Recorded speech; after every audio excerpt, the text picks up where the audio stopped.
MMA UK, Abdul Ahad Patel. I'm here with Christian Leroy Duncan, fighting on Cage Warriors 136, April the 2nd for the middleweight title. How does that feel, Christian? Feels like a great opportunity. Mm. Um, I'm not trying to get to my head. I want to take it as any other fight. Yeah. I still got the same mentality as if it was. All my fights have the same mentality, So Mm. I want to come with as if it's a championship fight in my head each time.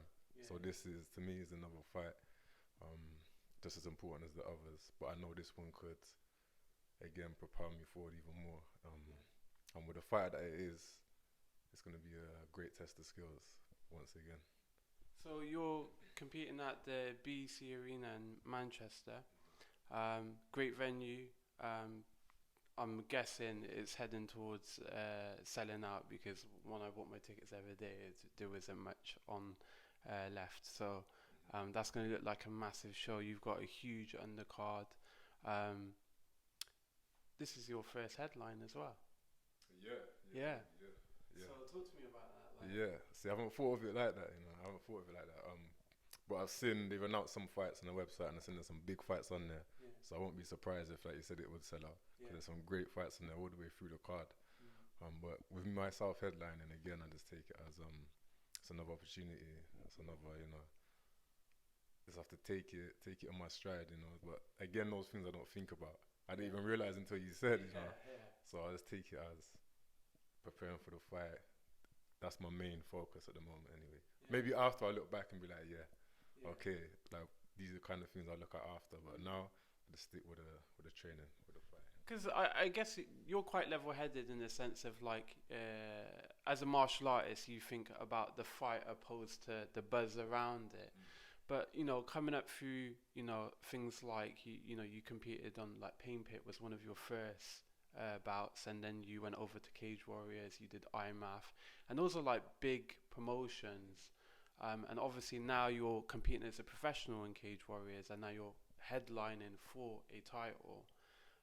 Do you ever look at that and think, wow, like I've come a long way. I've done a lot. Like looking back from before you even started MMA, and you was doing your athletics, you was doing basketball and the other little bits and bobs.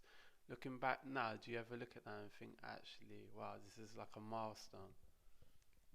I think it just happened so fast. Mm. It feels like maybe a year or two ago that I was playing ball. Yeah. But then thinking about it, it's been a good 6-7 years since I've been in this game now. Coming up 2 years professional, like a year and a half into my professional career. Yeah, it feels like everything's just going so quick. But at the same time, I think it's happening in good time. Like you said, with the amateur, I think everything from basketball to all the athletics when I was younger, is all added to this moment now, So at the time when I was playing ball, I thought that would be my life. Yeah. But obviously now things have changed. But then I have to look back and think, okay, maybe this added to my skill where I'm at now. Yeah. So I believe, those things happen for a reason. And yeah, we're at this point now, and still a long way to go. Of course.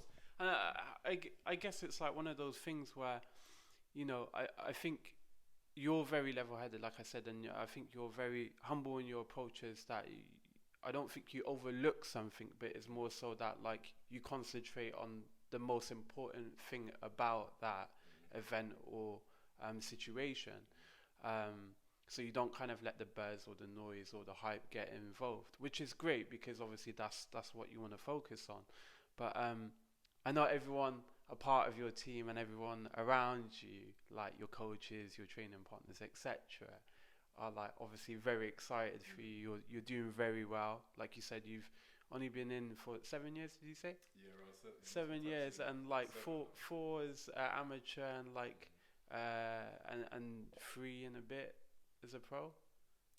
No, yeah, not even 2 years. So like when you think about it in the grand scheme of things, it's not even been a long time, but during that time you've managed to achieve so much. Again with IMAF as well, like when you did that in amateurs, it's great. So like, watching you progress and get to a level where now you're fighting for a professional title, it's as someone as a spectator and also as a journalist, seeing these things like how you excel in your career, it's quite significant, and is always something to take on board when you're like, actually, the guy's so focused on fighting, he's not even considered that he's on the headline. You know what I mean? Yeah, I get that. So, how's training been? Like, so your last fight, you got the rear naked in the first round against a seasoned vet. It almost looked like he was going to wrestle you and keep you pinned to the fence, and you kind of worked that into your advantage. We didn't really see the Christian we normally see in the striking and the kind of the flashy knockout. So again, it was nice to see the submission side, the grappling, the jiu-jitsu side of things. How's camp now been for this upcoming fight? So, like you said with the fight that just went, you didn't see as much as. I think I just went with the flow of the fight. At the time, he was pressuring me, but then I thought it just felt natural to.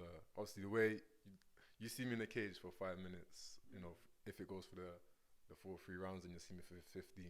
But I think I've been training for how many years? Yeah. You're only seeing a small part of my game when I'm in there. So at that time, I'll pick out and put in place which part I need to put in. Yeah. And at that time, I had a piece that nobody's seen yet. But you have to think of how much I must have. Yeah. And when you're only seeing small, segments in each fight. So yeah, that time I got to put something on that nobody's seen with a grappling and a little light wrestling on the cage. Not a major, but a little light wrestling there. This training for this camp has been going well. Again, putting new things into practice, but I say new, it's more refinement of things that I've seen in past fights, opportunities that I've seen in fights, because obviously each person brings different things to you. Yeah. So just finding opportunities within that, and then if it can apply to the next guy you're fighting or a future guy, then I implement it into my game, play around with it, adjust it, and so on. So that's been the key thing for this one. It's just, fine-tuning, adjusting, growing, and also obviously just upping the game all around. Yeah. Fair enough, and I think it's one of those things where, like you say, it's evolving yourself as a martial artist, opposed to like, I need to work on my wrestling or my boxing or so forth. You just evolving what the abilities you have and just enhancing them. All areas too. I think this day and age, especially, I think being an all-rounded fighter is probably is just the most important thing, I think, now, because the sport's still young, 25 years. If you compare it to boxing, how it's been around for 50 plus years, you'll notice how in the beginning of anything, the improvement or the growth of it is rapid, But boxing's been around for so long now, it's just small fine tuning. But with MMA, it's growing so quick, year to year, people's levels are going right up. So if you're left behind with just a singular style, you're not upgrading the style to be all around, then I think now especially you're going to get caught out, because it's such a young sport, it's still growing so fast. So I believe that, that's a key thing, is having non-stop growth in all areas, and just staying focused right now. But learning non-stop is my point there. Yeah, and I guess that's something like maybe you've implemented from like Mark's sort of training and his sort of philosophy on martial arts as well, because he's someone that's forever saying you don't stop as a martial artist, you keep growing.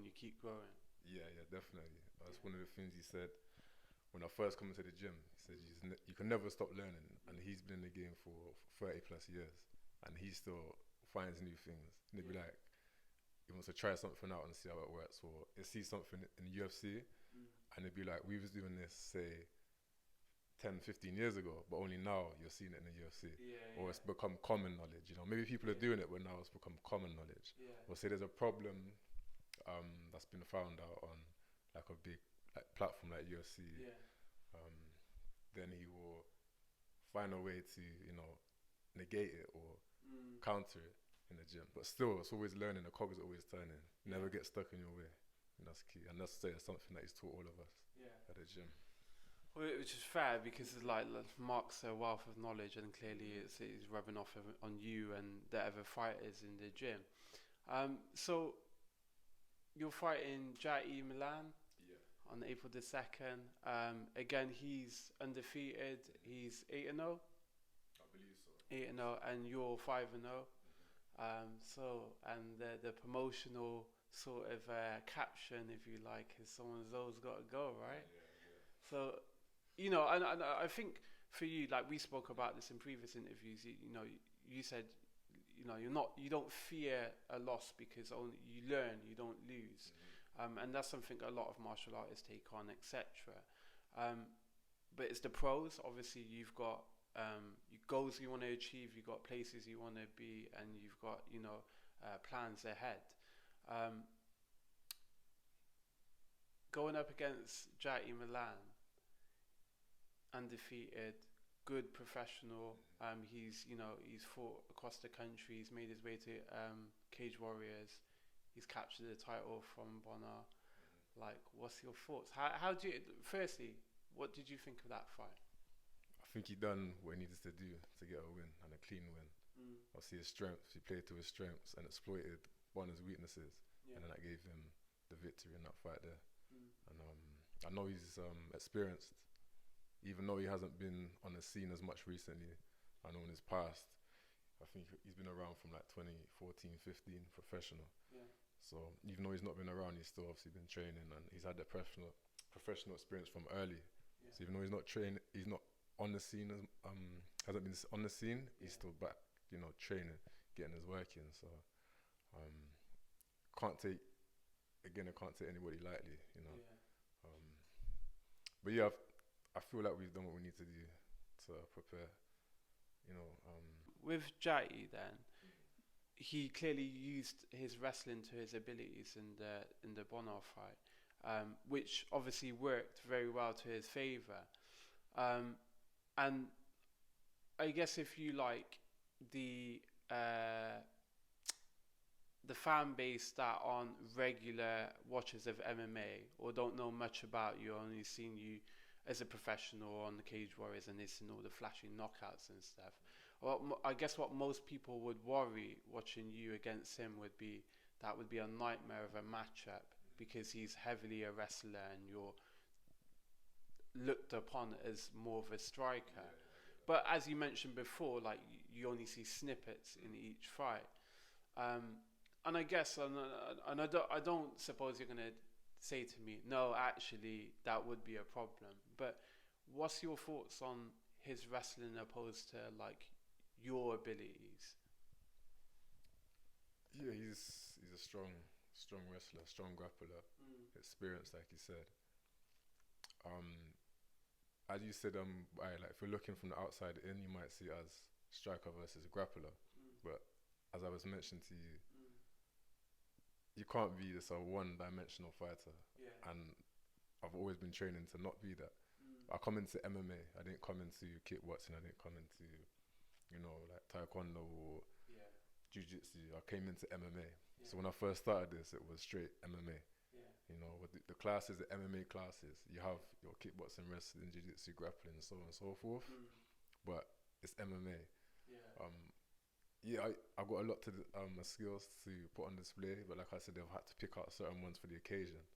So if it comes to a fight where it's needed, then I'll put that skill in there. So them ones you have to wait and see what happens during the fight. I appreciate, like, you're not going to give away a game plan leading up to the fight either. What I was going to ask you is, go off of your past 5 fights. Did you have a game plan for those fights, or do you go in and just like think, okay, I'll feel it out and then see how I'm gonna get the win here? I think you have to be going in there with some kind of, like play set of your opponent, of what they're gonna do. Your ways you can capitalize, you can exploit them, things they might want to try and do to you. I think, especially at this level, you have to add those things in and have them in your head. So, but again, things can change during a fight, so you have to think on the fly, make the adjustments in there. So it might not always go to exactly how your plan's gonna go. If you go in there with just this plan in your head, you could get caught up with like it's not working, or he's not doing this. Why is he not doing it? Then you're thinking. Yeah. So when you start thinking, game over. You're a couple seconds behind, split second behind, and that could be the end of the fight. That could be an opportunity for them. You know. So I think you have to go in there and feel what you're feeling, but then at the same time be knowledgeable. Be knowledgeable of what they could do, or bring that game plan in, but be ready to adjust it on the fly. So like subconsciously you'd have an idea of what you'd like to do and what they're capable of doing, but ultimately you feel your way out and just kind of go with the flow of things. Exactly. Yeah. Okay, great. So, it's very exciting because obviously I think this is the first time we're going to see you fight someone who is predominantly more a wrestler, and I think it'll work into your favor in terms of you can showcase what you are like as a wrestler and a jiu-jitsu practitioner. What did you think of his striking? I know like there isn't many like unless you're avid MMA fan and you can have archives of certain fighters, but there isn't much material of Jatty out there unless you're looking at the recent Cage Warrior fights. What did you think of his striking in his previous fight? I don't think we got an opportunity to see much of his striking, so there's not much to go off of, but it's mainly his fight with Bonner, for example, that was strongly wrestling based. So you didn't get to see as much of his striking. So I can't really make a judgment off of that. But it only makes sense that he's gonna have some kind of degree of striking, same as anybody in this game, especially now at this day and age. So we didn't get to see it, but of course he's gonna have something there. And I guess in that sense as well is no one becomes champion and not have the striking skills. Exactly. The same thing I said to you in my last fight. You seen something of me you haven't seen. So same, anybody else could be the same. You only seen they got their strengths, so they stick to it, but they could have anything lying in their back pocket, So it's exactly the same thing, universal, I believe. And like Bonner's, obviously he was champion for a while as well. It wasn't his night on the night, but what did you think of his performance? Because obviously he's potentially, there's rumours that he may move down, but that isn't confirmed yet. But he still can potentially be a contender in the future if you should win the title and defend. What did you think of his performance on the night? I don't think he got to do what he usually does comfortably. I think Jatty done a good job of shutting his game down. I don't think he got to get it off as he usually does or you usually see. Great cardio, the way he made a comeback in the later rounds. Fifth. I think it may have been fourth or fifth. But long-lasting cardio, and he put the pressure on at the end, so you can tell he's got a good, good heart, good drive. But I don't think he got a chance to get off, what he usually does. But still, he's got a good heart. And unfortunately, that's it though. Like if you don't manage to get that chance, then it could turn out not to be your night. Moving on, UFC London yesterday. The likes of training partners, previous GB teammates. So we saw Mohammed fight open up UFC London, second fastest submission in flyweight history. Watching that and knowing you competed alongside these guys and are in your camp, or they are in your camp, and they're people that you have regular contact with. When you see that, does that make you excited for your future, that can potentially be you as well? Yes, exciting for real. Obviously knowing we's on the same team through the IMAFs, but it also shows what the IMAF produces, what it gives you as a fighter, especially if you've had as many fights as say myself and Makayev we've had. I think he's now 30-0. That's amateur and professional, and he's now I believe 7-0 pro. So the rest of those are amateur fights, and he's only 21.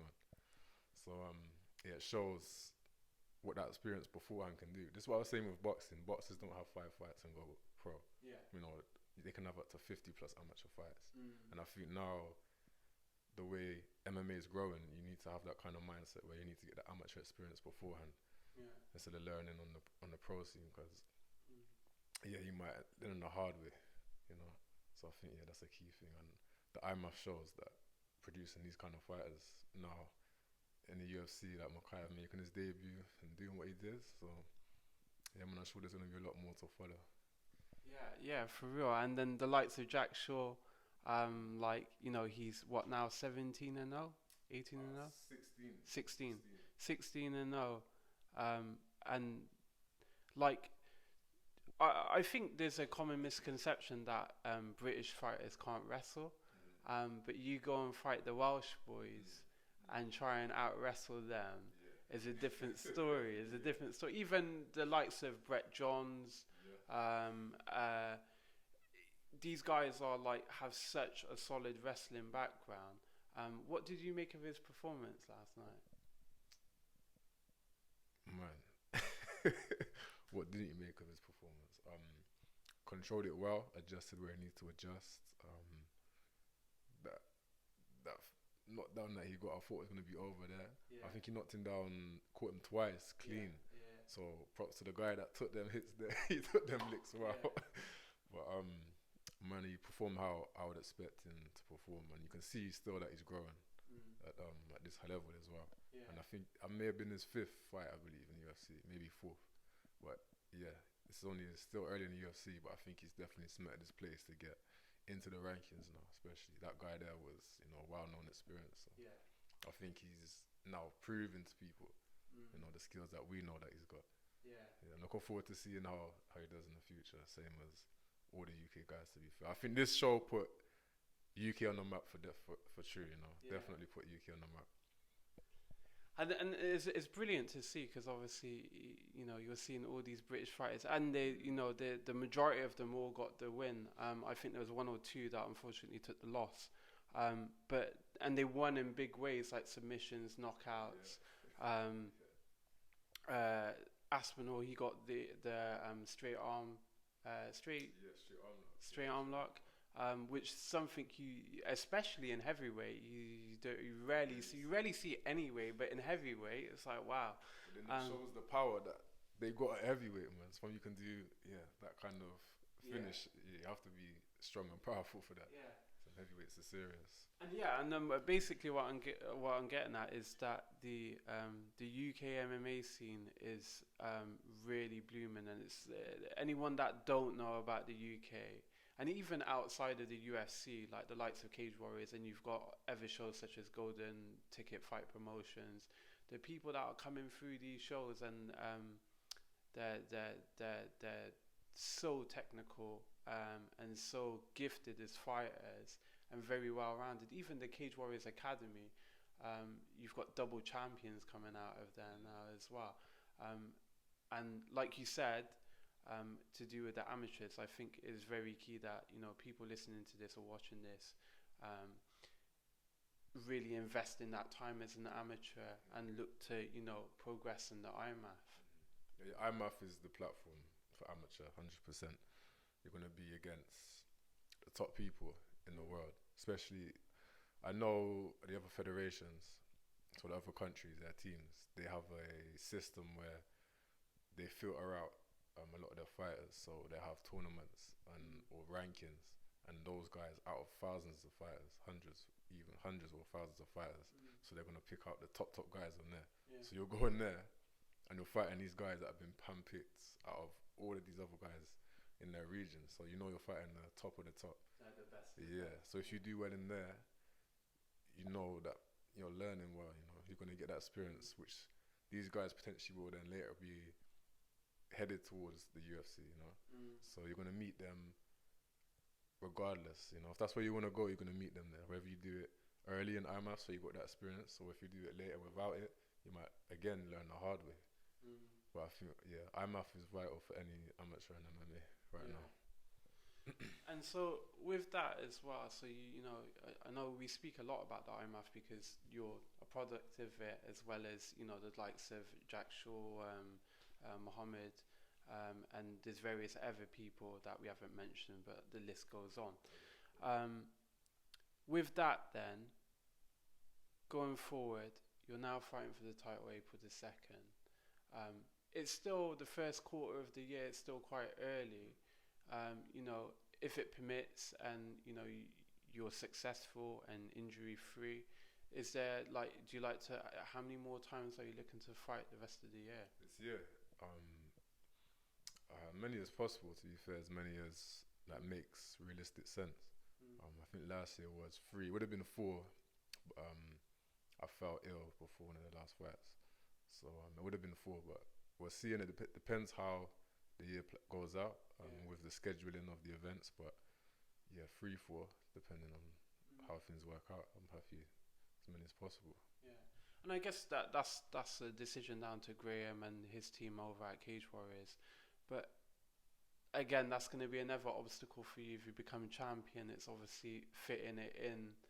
You're not going to be able to just jump on any card. It needs to fit around the champion, etc. And that's another challenge you have to face. And I think we try to touch up on this a bit more, so we give a better insight of fighters rather than just speaking about fighting. But it's all the other stuff you have to deal with as a professional. Like recently coming across like sponsors and management, and then obviously the opponents, making sure that you're being matched well and pullouts, etc. As a professional, do you feel the pressure a lot more than as an amateur? I know that might be an obvious question, but tell me about the dynamics around that, because it's not just training, it's not just fighting. No, I wouldn't say it's added pressure. I would say I see it as an opportunity to learn more, and grow even more so. Because also I grow with my fighting, but then also I'm gonna grow as a person, just developing my knowledge. I think it gives you opportunities in other areas of life, of learning. So, for example, you could class, say, your sponsorships, marketing, and so on and so forth. That's a business, right? So it kind of puts you in a business mindset. So then that's a whole new world to learning, as well as your training and fighting. That goes alongside it. It doesn't interfere. That's why you have, say, managers, your coaches. They take care of the stuff that would interrupt with training, but then you're communicating, so you're all talking together and learning and developing, and that part of MMA as well. So now I wouldn't say it's a pressure, I would say it's an area to learn more. That's how I see it. And fair enough. And I guess those are things that you obviously have to take serious as well, because those are things that are going to impact your future, impact your fights, and so forth. April the 2nd, should your training pay off and you're successful, I gotta ask you, and everyone always, fortunately we train at the same gym, and we often bump into each other and occasionally get to train with each other. But people that don't know you personally, they ask me, does this guy ever celebrate? And my question is to you: if you win the title, will you celebrate? Yeah, I celebrate. Yeah, inside I'm locking it in. It's an achievement, but I'm not trying to get ahead of myself. That's a funny question still. Yeah, of course, I'm always in my head. We talk, and the celebration is the win. That is the celebration, Yeah. And we'll go away and we'll talk and we'll discuss, and I think that achievement is the celebration itself and what it brings. Yeah. But yeah, how I react is in there is how I react at the time, innit? I can remember I watched you, and I think it was the final for the amateur championships, and I watched you with one of my good friends, and we was in the stands watching you, and you finished the guy, you won, and you just walked away, and my friend turned around and goes to me, is it over? Like, what's happened? Have they stopped the fight? Like, I'm so confused because there was no celebration. Yeah. So I'm not the type to, while out, because I know know that's just the way I am, I guess. But I know there's a lot more to accomplish, so I don't want to celebrate too early, you know. Yeah. Yeah, that's just the way my mindset is at the moment. But yeah, don't get it mixed up. I take it in and I absorb it. Yeah. But at the same time, I just dial myself straight back in and realize we got a long way to go still. Yeah. Don't get ahead of yourself, you know. I can imagine you're someone that like you win a fight and then you're kind of like, oh yeah, cool, gym tomorrow. Like you're not even thinking about like just having a bit of cheesecake or something to chill. Well, yeah. So I've got yard food in my mind straight away. Let me get my curry go, my rice and peas. But nah, all seriousness, I just take it in my stride because I know there's gonna be a lot more challenges to come. So yeah, I don't feel this is my time just yet to be celebrating like that. Fair enough, and I guess it as well, respectfully, like you know what it's like to get a loss and then see the other person celebrating across the cage. Maybe that's something that plays in your mind. Yeah. And again, it shows your class, Christian, in terms of as a martial artist, it's not always about like winning fights. It's about the way you conduct yourself, you hold yourself. So props to you, my man. Well, April the 2nd, Manchester BC Arena. Jai Milan versus Christian Leroy Duncan. Cage Warriors 136. You can watch it on Fight Pass. Or you can hopefully grab a ticket. To the venue, get a ticket, come watch. It's going to be a hell of an atmosphere. Especially with the other guys on the cards, you know, they're going to bring their supporters. It's going to get loud in there. So, yeah, come down and enjoy yourself. One last question then. So, I know obviously you're headlining. And normally, like, you know, if you was on the undercard or on, like, the pro card, to say, would you normally watch the previous fights or the fights after, or would you just like be in the zone getting ready for your fight on the day of the event? Yeah. So when we're down there, yeah, no, I don't really watch anything. Just focusing on you know the task at hand. After I watch the card back. But beforehand, nah, just the task. So if you was like say your previous fights where you weren't headlining, would you watch the fights after your fight? I'd watch them. Most time the following day. Then I watch it from kickoff to ending. Okay, so you're gonna be in the zone from the get go, and you're not really. You have to, right? You have to. Yeah. No, because I mean, like some people, like when they finish their fight, they'll come out and they'll watch the other fights. But you're headlining, so you're the last fight, so you ain't gonna have time to watch anyone. But if that's the thing you always practice anyway, it's no different for you, is it? No, if I was the first fight, then yeah, I'm gonna go in the crowd and watch the rest with my people and so on. But yeah, during the preparation, no, when we're out there getting ready, we're getting ready for what I'm doing.